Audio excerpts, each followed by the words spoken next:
Good morning, everyone. Welcome to this morning study, a new week of studies dealing with the kingdom of Israel and dealing here with Saul, the first king of united Israel, in 1 Samuel chapter 13.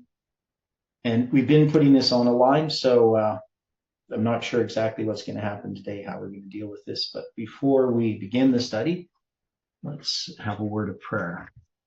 Dear Father in heaven, we're so grateful that we can be here in a new week, a new opportunity to learn, to grow, to minister to others, and to be changed by your word, to be transformed, to learn to depend upon you in the trials that we face each day. And we pray for one another and those around us. We see so much hurt and pain within and without. And we just know, Lord, that you are seeking to heal each one of us and to bring us into a right relation with you. And so we ask that the things that we study will benefit us and those that watch the videos and those around us. May your Holy Spirit speak to our hearts. May you guide and direct as we go through this study this morning. And we pray this in Jesus' name. Amen. Well, good morning again. And so here we have, we've been going through chapter 13, and what chapter 13 is, as how we've put it on this line of Saul, is the formalization of the second message. But as we know, every time we have a waymark, we could zoom into that waymark and we could have a reform line. So we could have an entire reform line with this chapter. There's lots in it, lots of symbols. Obviously, in 13 verse 8, we have all kinds of symbols in that verse that represents Palmoni. I'm not quite sure, whether we should draw a line up, but I want to deal with what, another line. But I do want to deal with what we were finishing with on Thursday. So we were talking about the spoilers. So if you remember that. So anyway, we were talking about the spoilers, and that is, the spoilers came out of the camp of the Philistines in three companies. And so first time we really talked about it was yesterday. The question is, what does the spoilers represent? Initially, I was thinking three different groups within the movement, and then really is three different, since Philistines represent a type of biblical interpretation that is incorrect, maybe that this represents three different ways in which the word of God is being handled. And the idea of spoiling here is, usually you think of it as robbery, but here it's more destruction. And so that the destruction of the children of Israel is happening with these three companies.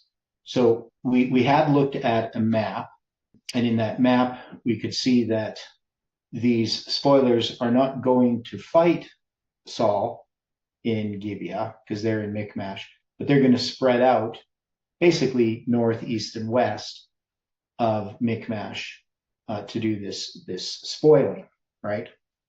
And so we looked at the names of these places.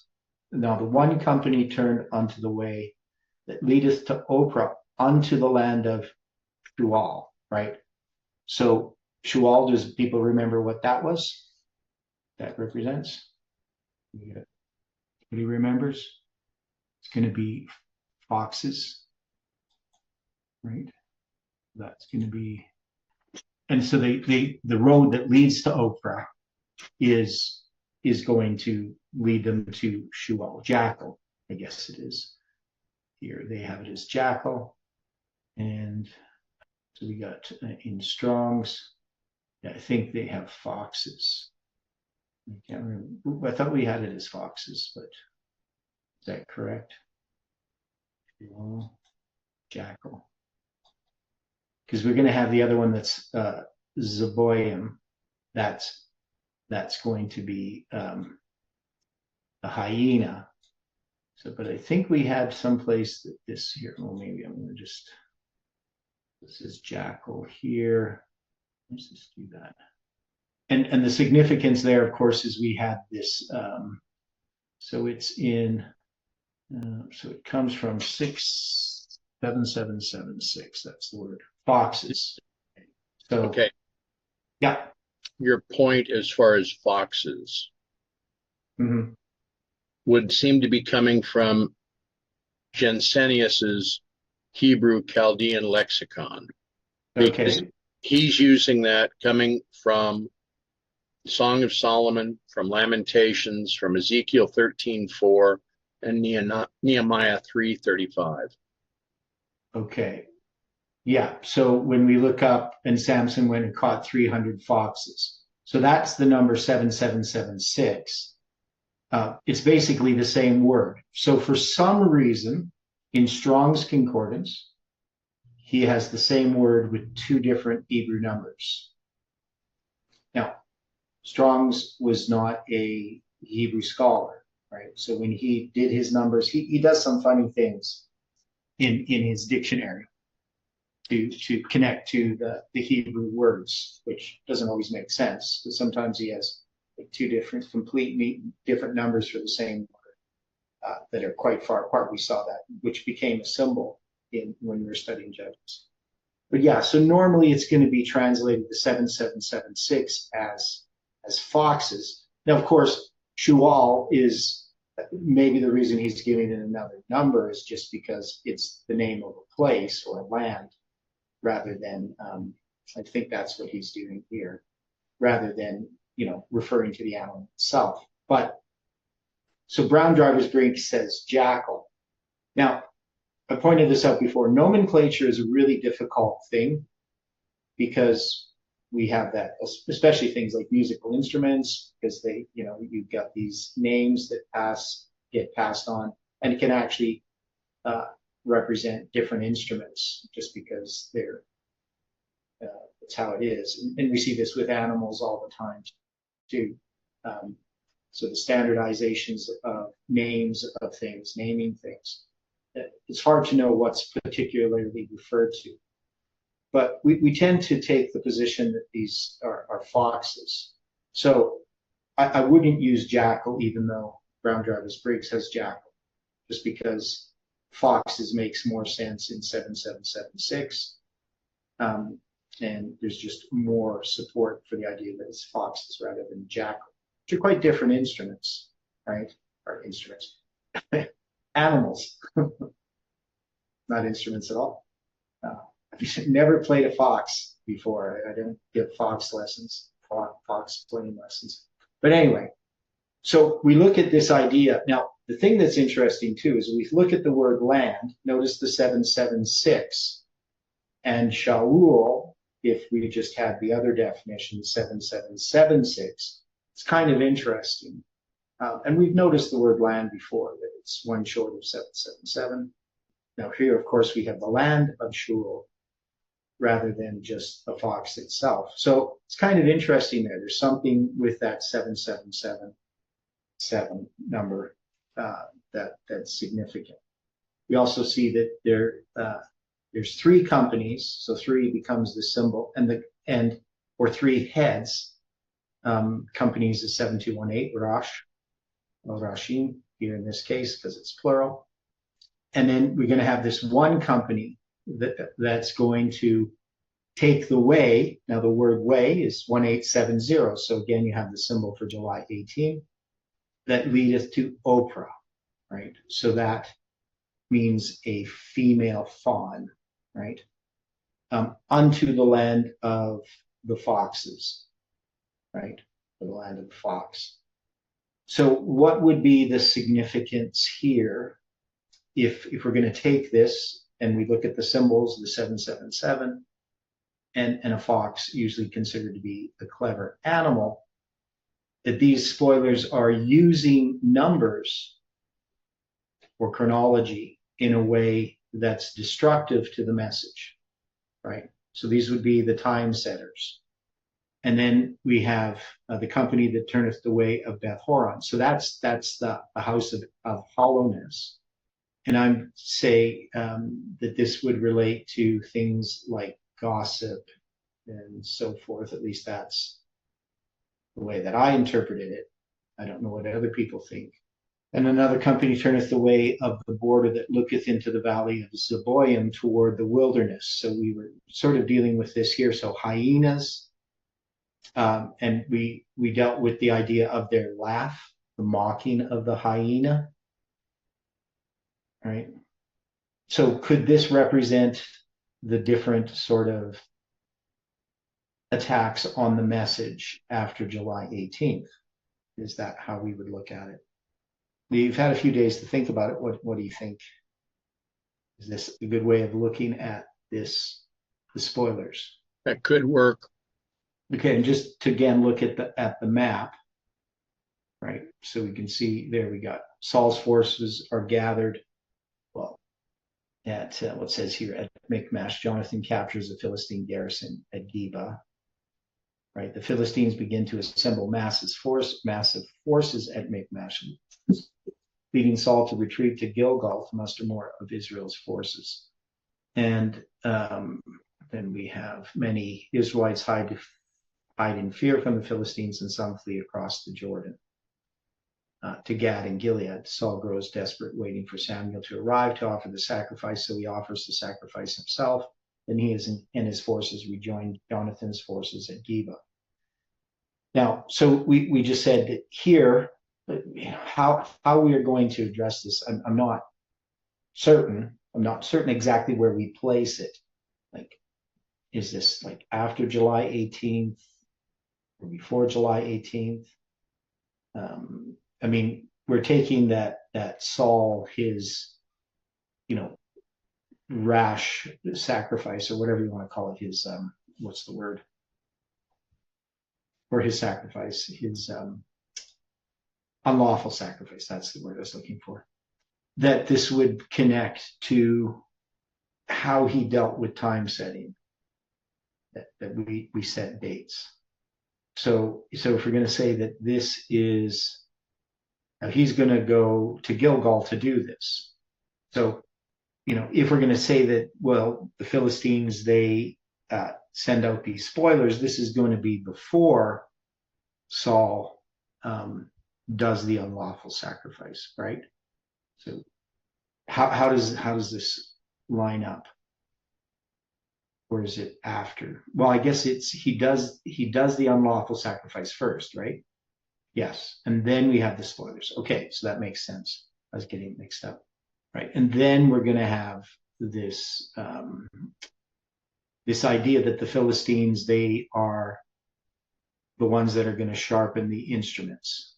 So when Saul has his 600 men that are gathered, I mean, they're not going to have a sword nor spear, right?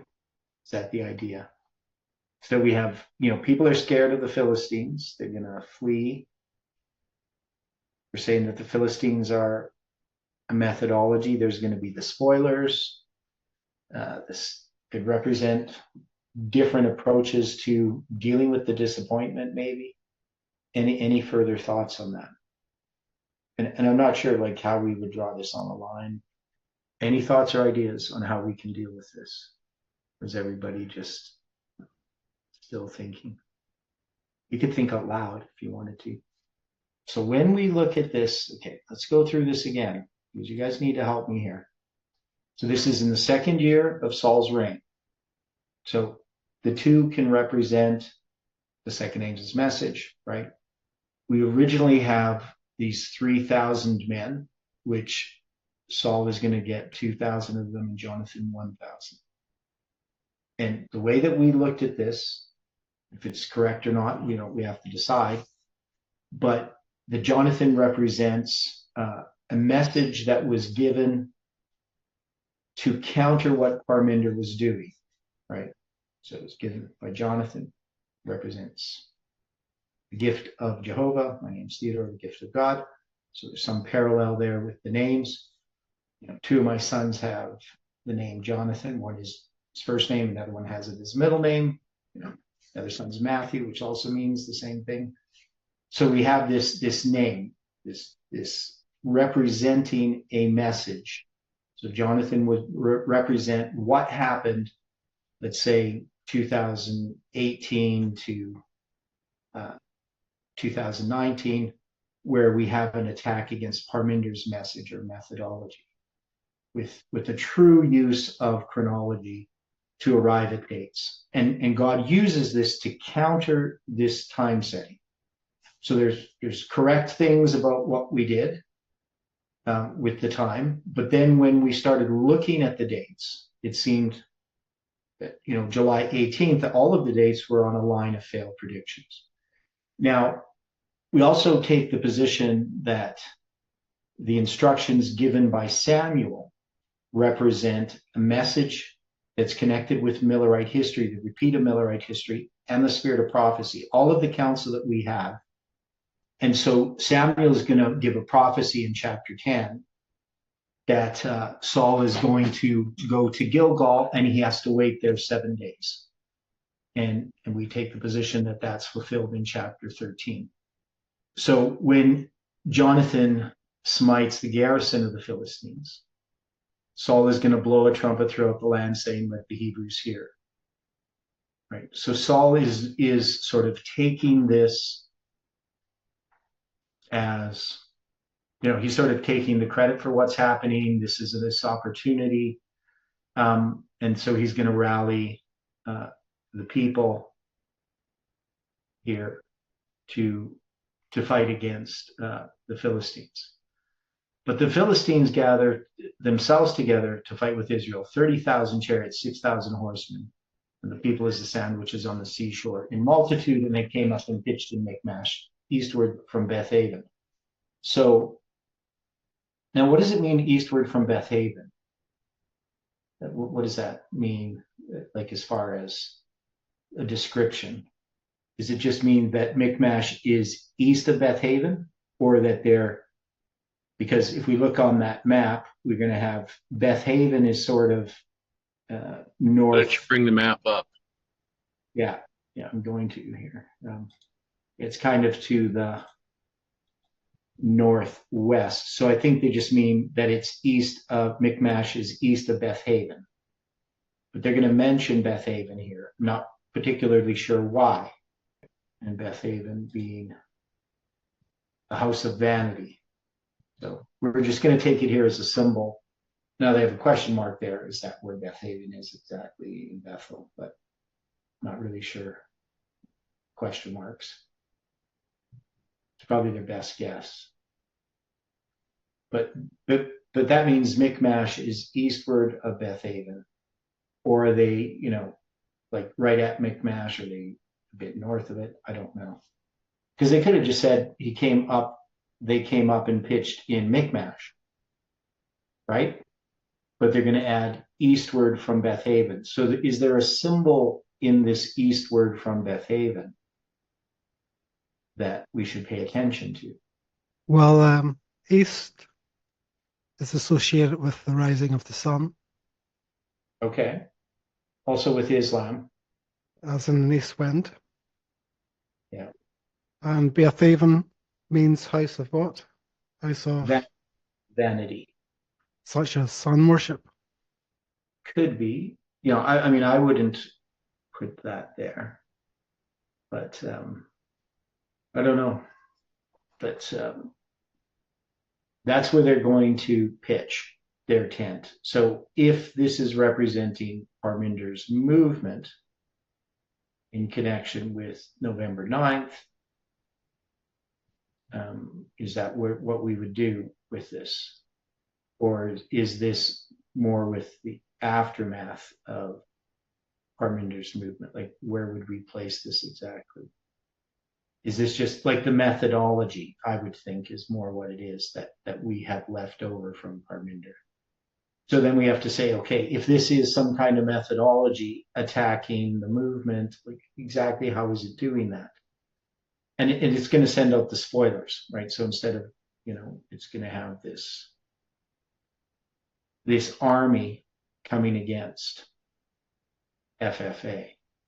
Are we placing this correctly is really what I'm trying to get at. Like, how do these symbols fit? because I tend to do most of the talking, so I don't always know what you guys are thinking, whether you're thinking I'm making sense or not. Even if one person says it makes sense, it doesn't mean that everybody else thinks it makes sense. So part of the idea that I had is that when we get to November 9th, so Parminder's movement's already separated back on August 29th to September 7th. We could even say to September 15th of 2019, or not September. September 7th to November 9th, or November 15th. That's what I meant to say. Right. So we have that 7 days. And Jeff, in that period of time, he's going to have all these people telling him, no more dates, no more time setting. Parminder's gone. We're glad he's gone. Let's just pick up, where we left off before Parminder came along. Let's go back to where we were. Now, Jeff isn't going to do that, let's say, until 2023. Later on, he's going to come back. So, we still have to deal with that and how we can see that in connection with Saul later. But at this point, what's going to happen is there's this tarrying of 7 days. And Jeff does talk about the 7 days, not this 7 days, but 7 days in connection with November 9th, right? And so from November 9th, the 7 days in inclusive count goes to November 15th, which happened to be 20 days from the start of the Mayan calendar, the 13th Baktun, right, of the Mayan calendar. So that's 7 years times 360. So that to me became significant in understanding the confirmation regarding this Mayan calendar date. And later I'm going to notice that the Mayan calendar produces this line which has all these failed predictions on it, connected with 777 structure. So is this rash, or I shouldn't say rash oath, but this, I always keep thinking rash oath in my head, but this unlawful sacrifice is connected with this prediction regarding July 18th. That the time that, we should have recognized what this meant, what these dates meant. But instead we were looking, and of course, we parallel Millerite history. God maybe holds his hand over, our mistake and allows it. But it does mean the end of FFA. Like Jeff has, in making that prediction and all the things that he did, to say what he should have done, it's always, hindsight's 50-50. But, definitely after July 18th, it would have been more consistent to, maybe that's not the right word, just to be available, I guess, to be a bit more vulnerable. That might be a better way of saying it. After July 18th, instead of, just sort of fading away, right? But, it's hard to say what a person should do individually for themselves. There's lots of things we don't know about what a person's going through. So it's easy, to be on the outside and sort of say, oh, you should have done this and you should have done that. But what we end up is with a mess, right, after July 18th. And so definitely investing the FFA board or whatever with this power to sort of decide what's going to happen to the movement doesn't seem to have been the best decision. There should have been a bit more openness, or at least an appeal for openness, that nobody's really in charge. So is this where we're going to place these spoilers, or is it going to be the different ways in which the disappointment is dealt with? Is that how we would do it? After October 22nd, 1844, because we put ourselves in that history of 1850, what ends up happening to the Millerite movement that parallels our movement? What are the different ways in which the disappointment is addressed? Is there any parallel here that we could see? Is this about what happens after the disappointment? You guys have to tell me. I'm just putting the questions up. I'm just wondering, as we're putting this line together, if we shouldn't just list this situation and then Okay. see if we find other things that are more relevant to where we're addressing right now. Okay. Okay. So what do you mean list the situation? What do you mean by Well, that? okay. In the Like past, when events? in the past when I would build a puzzle, if I didn't know where a puzzle piece was to fit, I'd set it off to the side until I could find a spot where it would fit. Okay. So you're saying that we don't really know how to fit this. We like what is a list? How would we just remember this and move on and then come back and look at it again? Well, like what I would be doing on a line like this is that I would be making, a box to one side or the other to say, how do we, what the event is that we're looking at so that we can be remembering it as we're putting this line together. I mean, I'm still struck by the fact that from Mi'kmash that Saul retreated all the way to where they're questioning Gilgal to be. Yeah. Now, you've got at the bottom of this line, you have a curve, which we're not using at this point. We have plenty of space within this where we could. Yeah, these are just, if we have a span of time in here that we're going to mark or something, some date. Right. So here, because this is in chapter 13, and we put chapter 13 as the second angel is formalized. Right. And then, we have below July 18th. But in chapter 13, there's so much stuff, right? It's kind of like, there is. Like, how do you put this as just one waymark?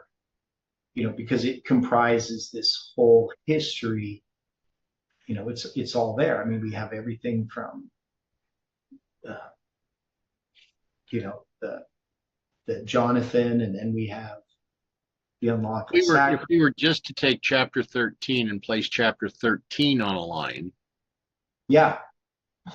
Well, we can do that with each of the chapters, right? But this one's even the most pregnant with symbols and spans a lot of our history. This is just pregnant with symbols. It's the broadest of all of the chapters as far as its symbolic representations. Yes. Yeah. So, and when we put like November 9th, 2019 as Samuel's warning, well, this is still, like we had basically what I presented on the 273 on November 9th. But this is really connected to it, right? It's, chapter 13 is really connected to what's happened. So he gives this warning. We're just saying that's the second angel arriving in our line, being November 9th. That makes sense. First day of the first month, all the symbols there. And then, the next significant date we have is July 18th. So we're saying, chapter 13 then has to be July 18th. But it's covering history that goes before November 9th, in my thinking. But and a lot of history that continues after July 18th. So, I mean, saying that July 18th is the formalization of this message in this line, this second angel, chapter 13 is, how is it the formalization? Like, what aspect of this chapter do we take? Now, we put there Jonathan against the Philistine garrison. Well, we're still going to have that, and then we're going to have the unlawful sacrifice, and we're going to have the spoilers. It's not so clear that we can get all of this stuff in the formalization. So that's the problem that I'm having. One of the problems. I have lots of problems, but that's the main one. That maybe we're trying to fit this in too much. Like, just there's so much in these chapters. But, so, I mean, each of them are aligned, so we could do them as a repeat and enlarge. So we will have can do a line for this. But we have to take what is the essence of this chapter that we can place it as July 18th. Now, and of course, we dealt lots with these 7 days, the tarrying time, the set time, right? His excuses, his blaming the people. All this fits in our history.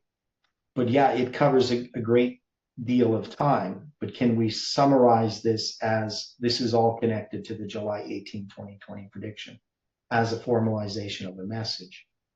I think we can. I still think we can put this at July 18. But it's connected with events before July 18th and after July 18th. And then this whole situation. Now, the question is, why do they? So, like in verse 15, so that's where we're going to have Saul numbers the people, and there's about 600 men, right? So we looked at that 600 and what it could mean. So we have Saul in Gibeah, and then we have the Philistines in Michmash. So Saul was in Gilgal. He goes back to Gibeah. Now, is there significance in this movement of Saul from Gilgal to from Gibeah to Gilgal and then back? I mean, it's kind of a strategy. It's a huge retreat. Yeah, it's a huge retreat, but then he comes back. But now with these 600 men that we were addressing here before, we're not told if this is 600 men of Benjamin, as we would have been told of the 600 men of Dan in Judges 18:16. Yeah, we don't know. So is it 2,000 that we'd originally noted being with with Saul, and 1,000 with Jonathan? Yeah. So 1,400 of the men that had been with Saul are no longer there. Well, we don't know. Some of these could have been people with Jonathan, though. Right. So there was 3,000. Now he's got 600. How many were with Saul originally and how many with Jonathan? We don't know. Because Jonathan and Saul are together here. Okay. Yeah, so other people left, right? So he had 3,000. Now he's got 600. Now, what was his reason for going back to Gilgal? Why did he retreat there? So one is we go back here, we have the 3,000 men, right? 2,000 with Saul, 1,000 with Jonathan. Jonathan's going to smite the garrison, though it says Saul had smitten the garrison of the Philistines. All Israel heard say that Saul had smitten the garrison, but really it was Jonathan and his men. And that Israel also had in abomination with the Philistines. Now, did we ever address that point, what that means? No, we didn't. Yeah, what is that? The Philistines don't like the Israelites. So that's what that means, that verse? It's just finding them detestable. That's what I understand. Okay, so that's what that means. So Jonathan and his men, they smite the garrison of the Philistines. Saul blows the trumpet throughout the land, saying that the Hebrews hear, and all Israel heard say that Saul had smitten the garrison of the Philistines, and that Israel was also detested by the Philistines. So is that part of his message, that the Philistines hate us? How would that have any implication with what we've got here? I know. You got any ideas? I don't. Okay. Yeah, I don't know. Okay, let me just go back. So Saul at this point, now we know that Jonathan's going to be in Gibeah, right? Right. Now Saul blows the trumpet throughout the land, right? So he's giving a message to be proclaimed. And the people are called together after Saul to Gilgal. Now the Philistines, they gathered themselves to fight. with Israel, right? So they got all these men. Some of the Hebrews people are going to hide, right? Some of them are going to go over Jordan. And Saul's still in Gilgal, right? That's what it's saying. He was yet in Gilgal. And he tarried 7 days according to the set time. So has he retreated to Gilgal, or is it just Jonathan's army that was in Geba that went back to Gilgal? I would say these retreated to Gilgal. Okay. But yeah, and that's what they said. Okay. Yeah, because he's in Michmash, right? So now he's going to go. Yeah. So he's in Michmash. Then he gets to Gilgal. So he's retreated. He's going to be there. He tarries 7 days. Yeah. So why is he going to Gilgal specifically? Why is he retreating? Had he been living at Gilgal? No, he's living at Gibeah. Now I think here, okay, we looked at this word yet, right? Again. So this means that he's now again in Gilgal, not he's still in Gilgal, right? Okay, that was confusing me. I forgot about that. Okay, so he's in Michmash, right? Jonathan's going to fight against this garrison at Geba. Then Saul's going to retreat to Gilgal, right? When he does that, everybody's frightened, right? So his 3,000 men, after that, he's going to have this unlawful sacrifice in Gilgal. He's going to wait 7 days, but at the end of that 7 days, Samuel hasn't come, so he's going to force himself and offer the sacrifice. And of course, this was a test, right? It shows his character. And therefore said I, the Philistines will come down now upon Gilgal, and I have not made supplication unto the Lord. I forced myself therefore and offered a burnt offering, right? So the idea is he's worried that the Philistines are going to come, that he has to do this offering, to receive the blessing of the Lord. Of course, what he's done is foolish. So, I mean, this definitely fits for what has happened in the movement, in that history, in connection with the prediction of July 18, 2020. Right?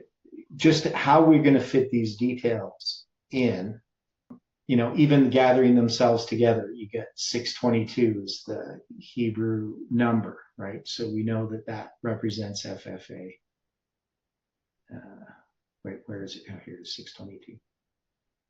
The other number, right?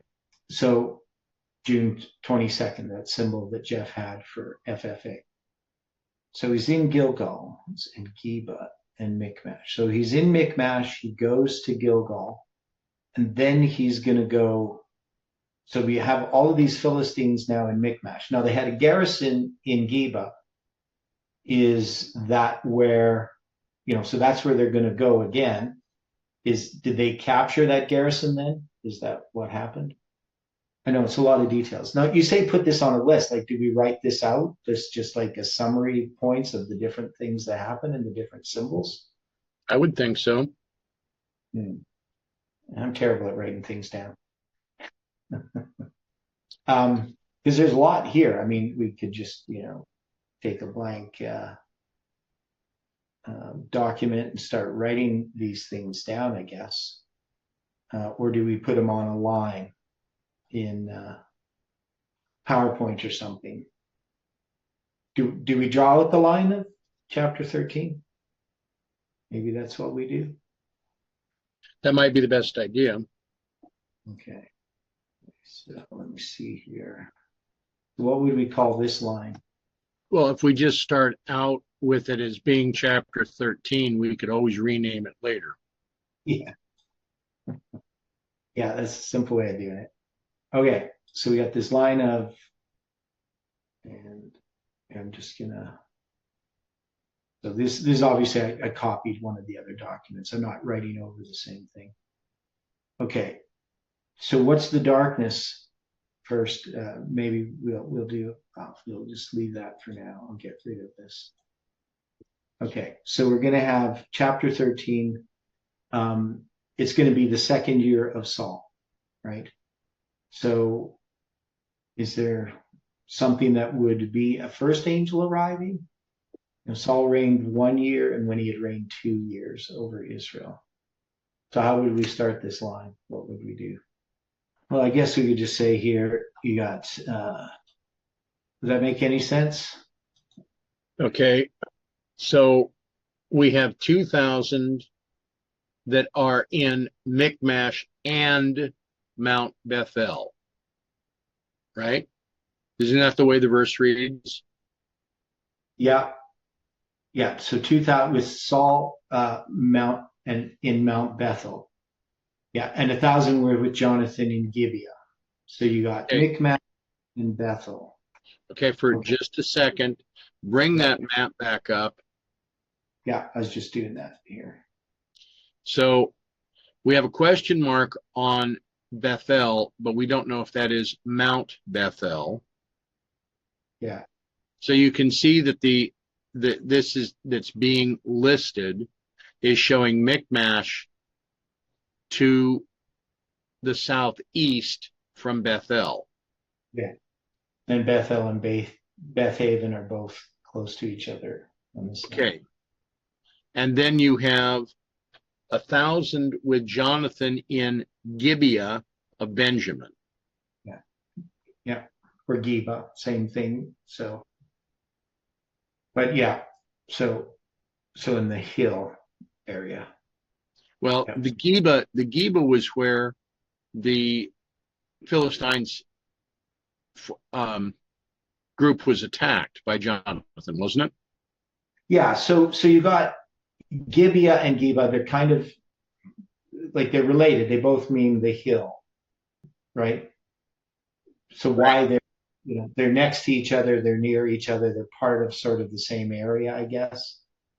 Maybe they're in Benjamin. Maybe one is the city and one is like just an area. I'm not sure. I always get confused about that. It doesn't. There seems to be contradictions in how people understand that. But none of these places are far apart. These are all pretty close together. We're pretty zoomed in. You're looking at a pretty small area of Israel right here, right? This little area of Benjamin. But what I'm getting at is that as we're looking here, Mm-hmm. we're hearing that Saul had his people at Mount Bethel and in Michmash. Yeah. We're not far away from Geba. Mm-hmm.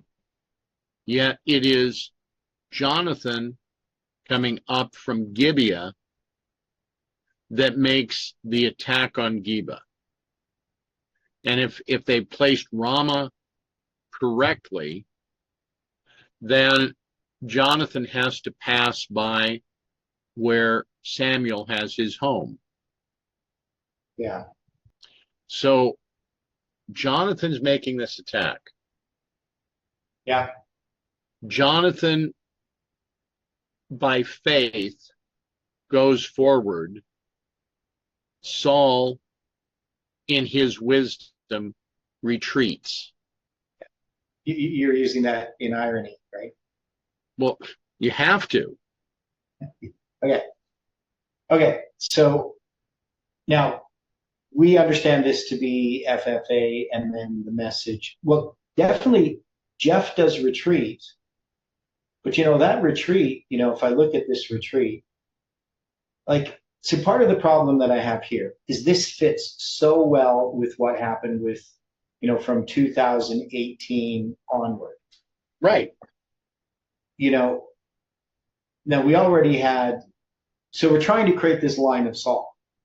And, we had, his initial battle, we had Parminder's group dealing with, because it fit. But this fits so well, especially Jeff's retreat, if you want to put it that way, with the attack on Parminder's group specifically, if we're going to place an attack, is is what happened on October 13th, 2018, right? That confirmation of November 9th with all of this other chronology really, I mean, it was kind of a surprise attack too, in the sense that Parminder initially didn't realize what had happened. He sort of thought it was support for what Tess was doing. Okay. Right, because he asked me to present at the camp meeting. He gave me two of his spots so that I could present on that topic. I already had 2 spots for the week of Christ studies. So, but this was really an attack on Parminder's methodology and Tess's being a prophet or prophetess or whatever she wants to call herself, right? Now, and of course, I don't really fully understand it at the time, right? All I know is what God showed me in all of those things that I had studied in chronology, and it counted the 391 and a half days. And I could see that there was a problem with Tess's, like, if it wasn't for the 391 and a half, I never would have supported Tess's date, right? Because like it just didn't, it wasn't how we would arrive at a date. And part of the thing that I had said, you know, in the summer when Jeff was there in August 6th to 11th, when we had our camp meeting in Alberta in 2018, and Jeff started introducing this time setting, right? Well, we're going to be time setting. We're going to be setting a date. And he went through all of the Spirit of Prophecy statements of why we can't set dates. And, you know, I wasn't really sure where he was going. Was he going to say that, yeah, you know, we can set dates? Because I started to think, well, we already are in time. You know, if we're going to set a date, obviously it's going to have to mean something, and everyone in the movement's going to have to recognize it. Like it can't be, you know, a lot of doubt about it. So when the November 9th thing happened on October 3rd in 2018, you know, Tessa's 2 presentations, after the study, I'm trying to think exactly how that happened. I was talking with the guy from Romania. I can't think of his name. Probably doesn't matter. But, you know, and he was like all hepped up on, you know, setting dates and stuff, and which I wasn't. You know, but I understood that there was something going on, that this was not normal. But he just had this thing. We're going to be setting all kinds. Yeah, Philip. We're going to be setting all kinds of dates, and there's maybe some kind of pattern, and we could predict, you know, if we had enough knowledge, you know, how these events are going to unfold. And it was just a bunch of nonsense. You know, that, and he said, oh, we could probably predict the second coming of Christ if, you know, like we're going to make that prediction. And I'm like, no, we're not going to make that prediction. But anyway, yeah, I know I sort of opposed him and hurt his feelings. He was a little bit upset with me. But anyway, the point is, when we got to October 13th, you know, I saw what was happening, but there was something going on, and I didn't really know what it was. And when I counted the 391 and a half, it became evident to me that all of the work that I'd done in chronology came to bear, and that there was a lot more to be uncovered. Now, of course, you know, we know the deception of Parminder and his movement of what they were doing. So I wasn't really sure where all of this was going. But I could see that it was something within the movement that this time addressed. And that can be witnessed to by external events. But we can't predict external events. So that was the problem that I had. So even when I initially, you know, recognized the July 18th date and how it fit in and the structure and how it developed, there was still always in my mind, you know, how can we predict an event? Well, maybe it's just that the event it's not anything special in, you know, God's promises or anything like that particularly. It's just that we're predicting something that's going to affect the movement. And that was the main thing, that it wasn't really for the world to understand that date. But then the obvious thing was, well, if this date is connected with the destruction of Nashville, people deserve to be warned. So obviously we needed to warn Nashville, and it seemed pretty evident that we have to do that. But I thought there should be a lot more caveats in regard to the warning, right? Which, because I saw it was on a line of failed predictions, and the paper that I wrote is maybe tentative, I guess. I mean, I definitely, in that paper that I wrote before July 18th and the presentation I did on July 17th, I'm quite clear that if the prediction fails, the reason it fails is because it's on this line of failed predictions, and God did not intend us to predict this event, right? That it was part of a repeat of Millerite history. Now, the movement didn't really accept that afterwards. So I guess the question is, all this stuff is going back to 2018. So Jeff is going to accept July 18th. Well, he's also going to accept my evidence for November 9th, 2019. But then when he goes to Brazil and he comes back, all that support for everything that I did is all gone. Jeff, in a sense, has retreated there, right? You know, that's to me the big retreat. And then when he comes back, well, when he goes and retreats, I guess here you can say he's going to make this this unlawful sacrifice, and that's going to be connected with this battle with Parminder's movement. So I mean, we could, that's the question, is exactly where do we place this? Because there's just a lot of, but that to me is his initial retreat. Is, he's gonna give up all of this light instead of examining the things that I had presented. Hindsight, again, it's 50-50, right? So what would have happened if we would have done something different? Nobody knows. But what we should have done, what Jeff should have done, what the movement should have done, is we should have taken time to look at things openly, right? Instead, there was a lot of politics going on. The November 22nd thing, that was an opportunity to look at, can we set dates? And it was totally misrepresented to Jeff by Bronwyn of what that was about. So, why the movement wasn't willing to just take the time that it needed to look at everything openly, I don't fully understand. But that's what should have been done, right? I mean, we have this time prediction and, November 9th, and then we have, this confirmation that the date is significant. And then we have this Thanksgiving Day prediction and the July 18th prediction. All of these things, all of these dates showing up and say, can we do this? Right? Like, what does this mean? And there wasn't the willingness to do that, right? To look at things openly and honestly. So I don't know. I mean, you would say that, definitely the retreat would at least be there.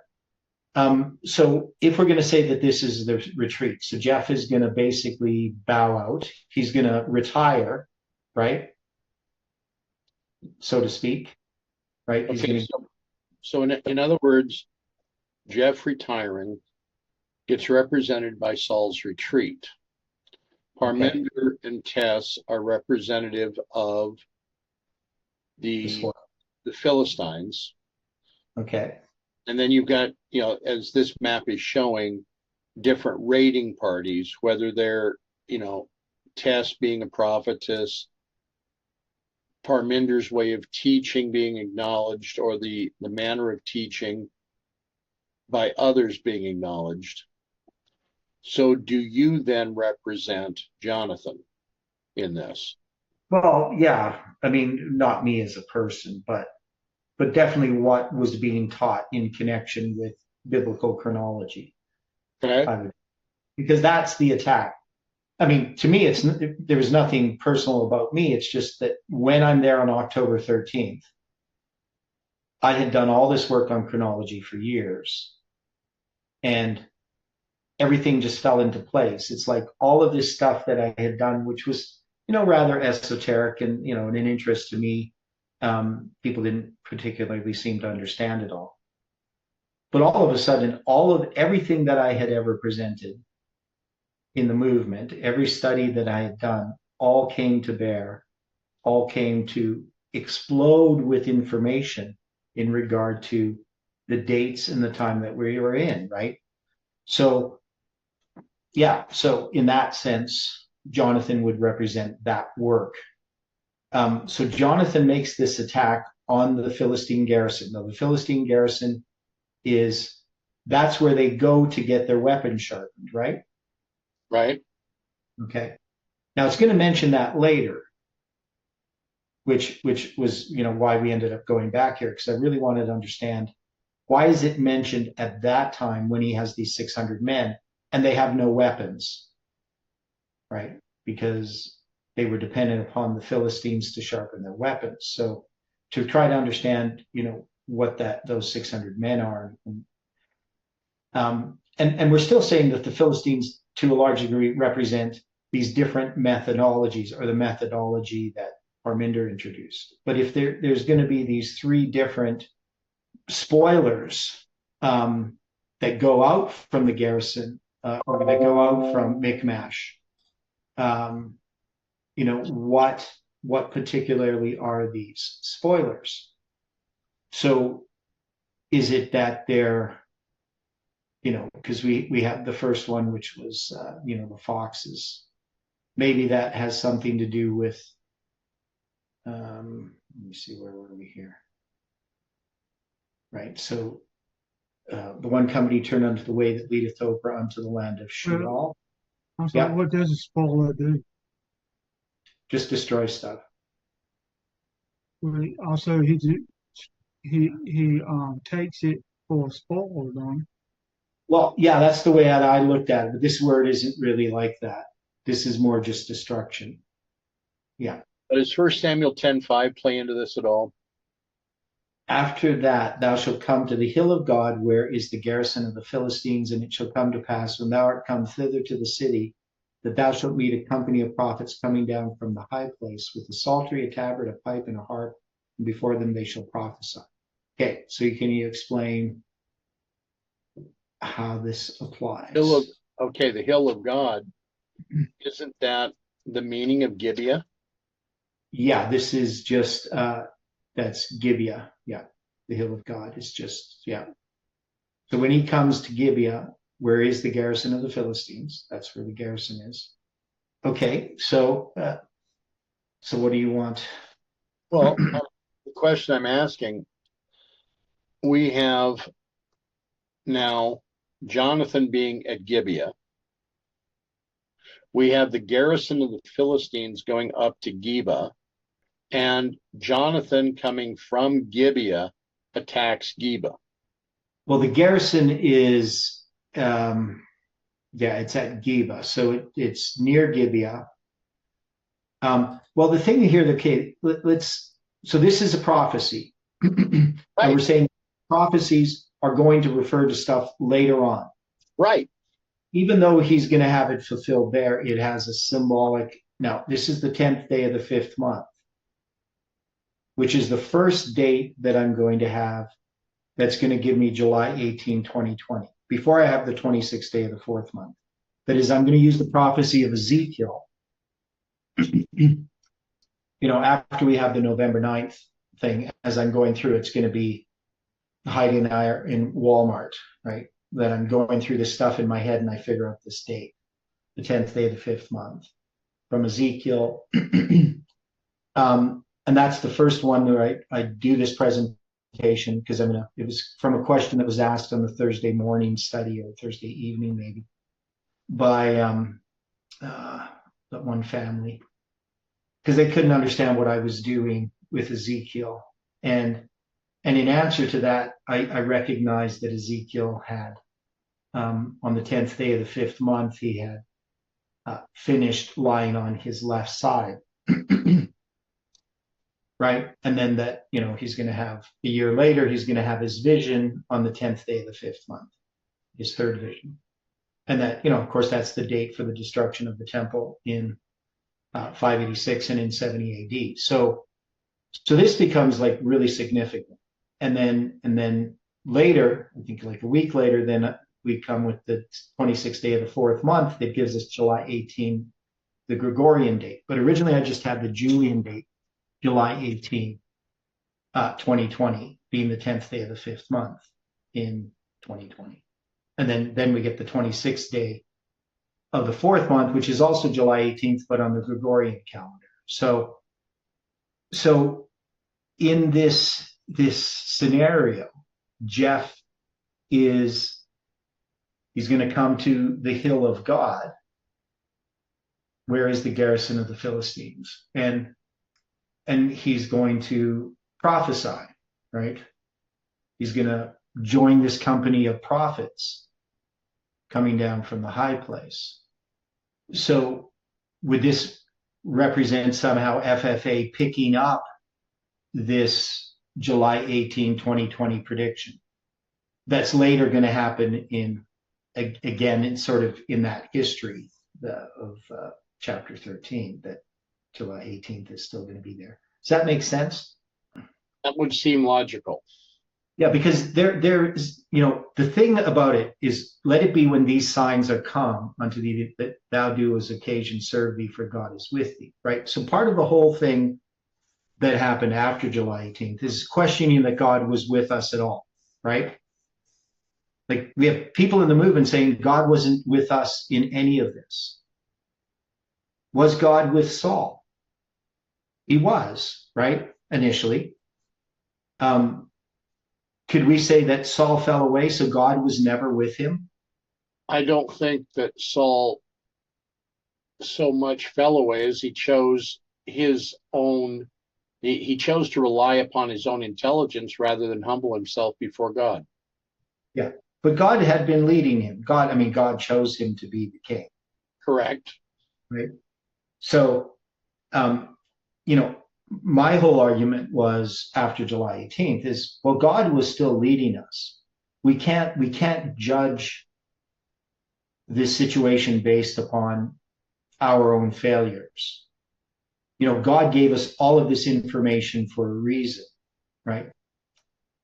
And we have here in like 10 verse 9, we have signs, which is 226. That's 622 in reverse. And in chapter 13, we had the word, which was 622, right?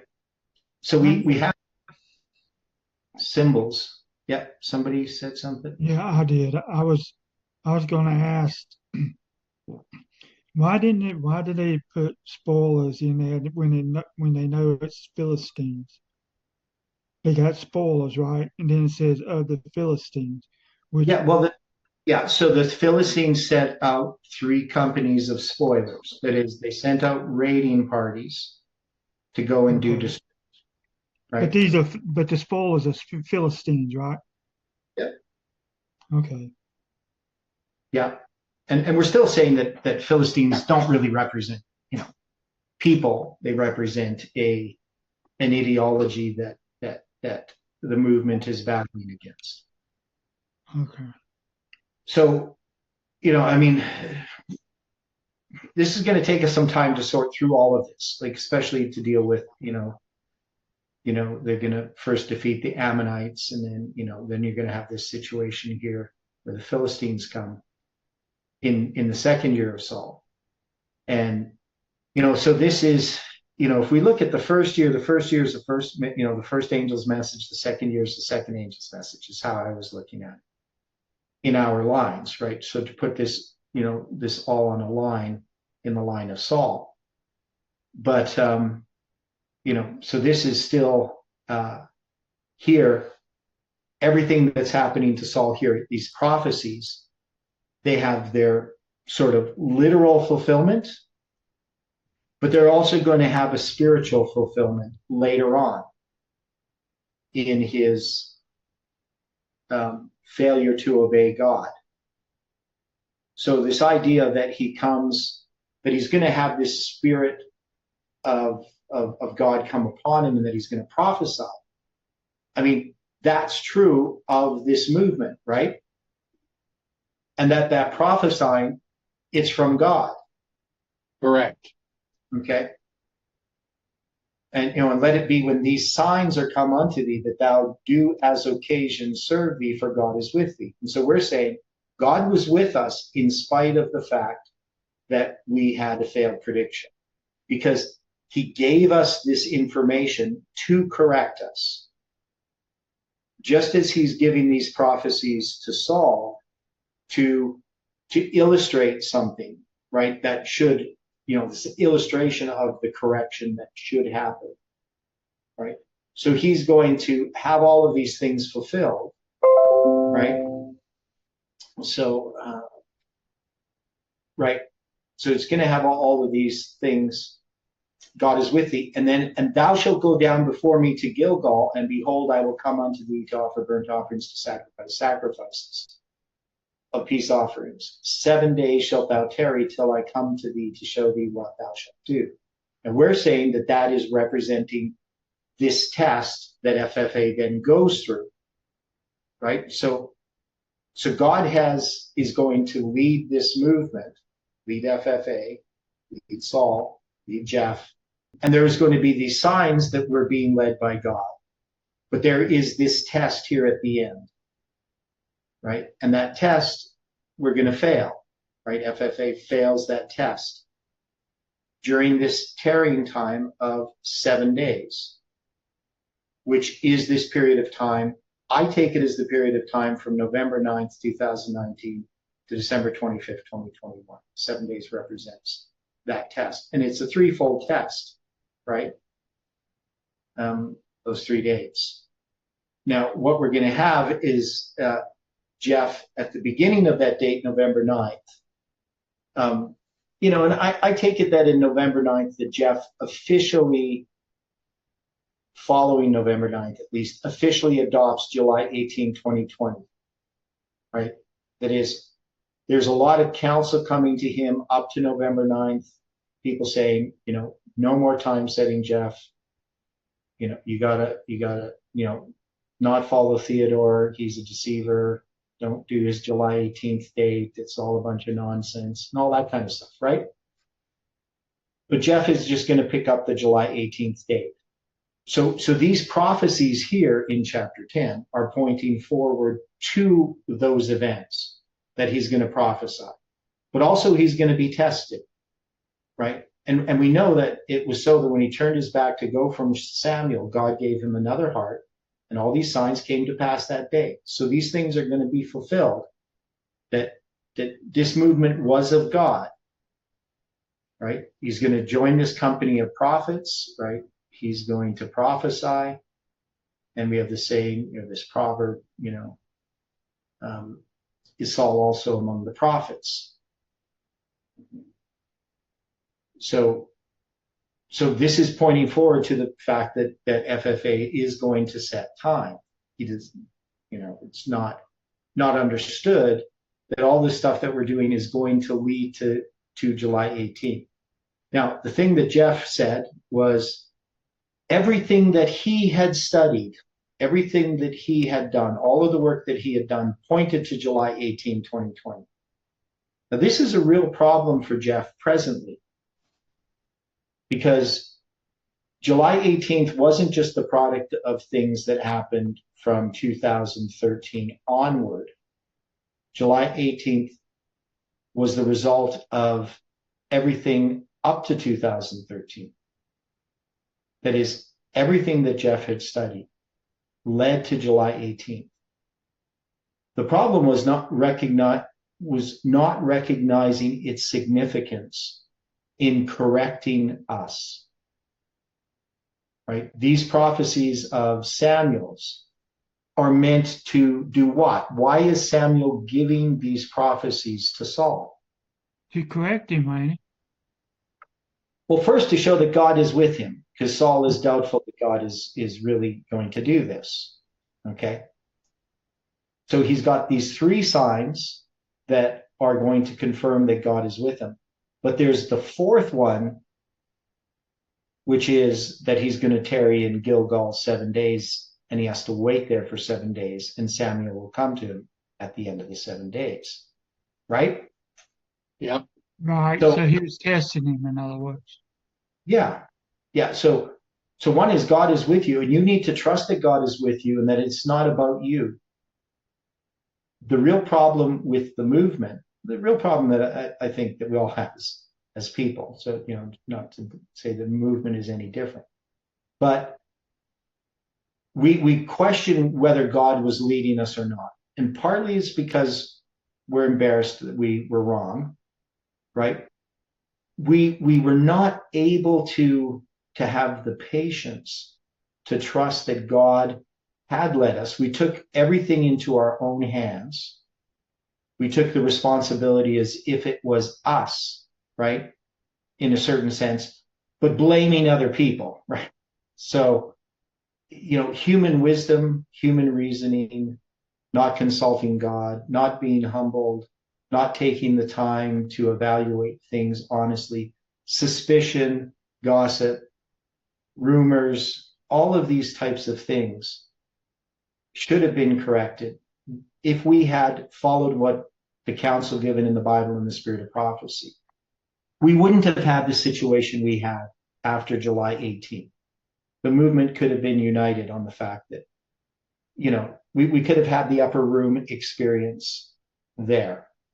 Now, my thinking at the time is that was going to happen on December 25th, 2021, that there was just this period of time in which the movement had to, sort of lick their wounds and then go back to God and sort through.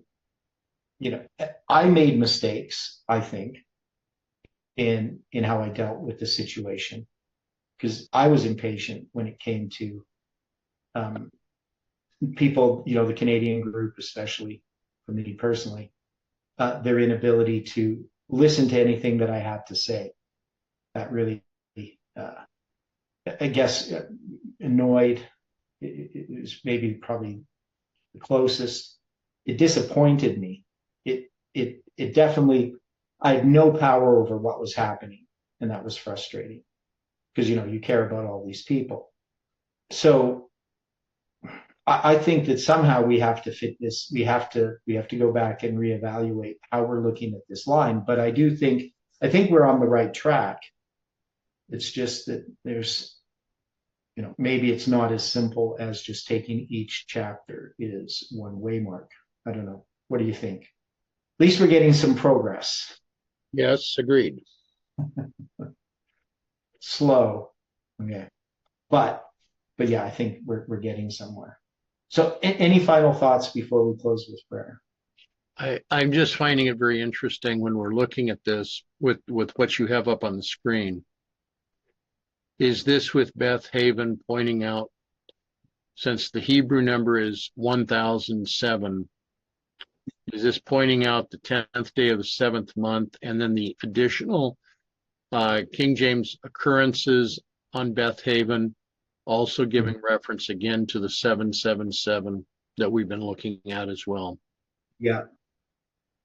And then we also have, the word is in Hosea 10 verse 5, the 10th day of the 5th month. Right. That's in that's when the Prophets and Kings mentions King Jerub and has in brackets Sennacherib.